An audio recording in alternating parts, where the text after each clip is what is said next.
everybody, Adam and Zach here, and today we are bringing you one of our house brand beers from the great Braxton Brewing Company, the Ye Olde Regulator. This is basically our take on a domestic style lager. Nothing too special with it. It is premiumly priced at a better price than like most of the national brands like Miller Lite, Coors Light, Bud Light, all those. But it's pretty much along the same lines. Like I said, it is our own house brand, so you'll only be able to find these at Big Reds. So let's just get right into the tasting notes. Yeah. Brewed by, I think, Braxton, Braxton, yep. Born in Bloomington, Indiana. Mm-hmm. On the nose, like you would expect with a beer that's trying to compete with the national brands, it's very much like kind of that just Pilsner-y malt, where it's like kind of got that soft, almost weedy type smell to it. Yeah.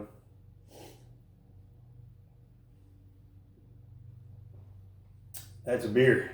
I mean, like as far as traditional, like kind of Pilsner malt, like the Pilsner lagers go, that's what you're getting.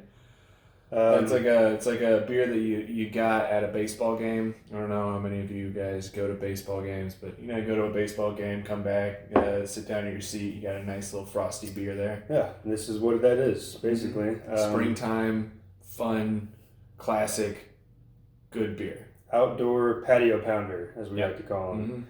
It is premium. You know that because it says it directly on the can. Right on the can. Right there, premium lager. The Regulator. But yeah, I mean, this is just like a good substitute for your classic domestics. If you're trying to switch it up and try something different, this is a solid one. I'd say out of all like the domestics out there, it probably reminds me most like a Coors Banquet. Yeah. Maybe mixed with that, like a Miller Lite kind of. But yeah, it's a really solid, easy drinking beer at a great price. So run into your nearest Big Red and get your Regulator while you can. Cheers. Cheers.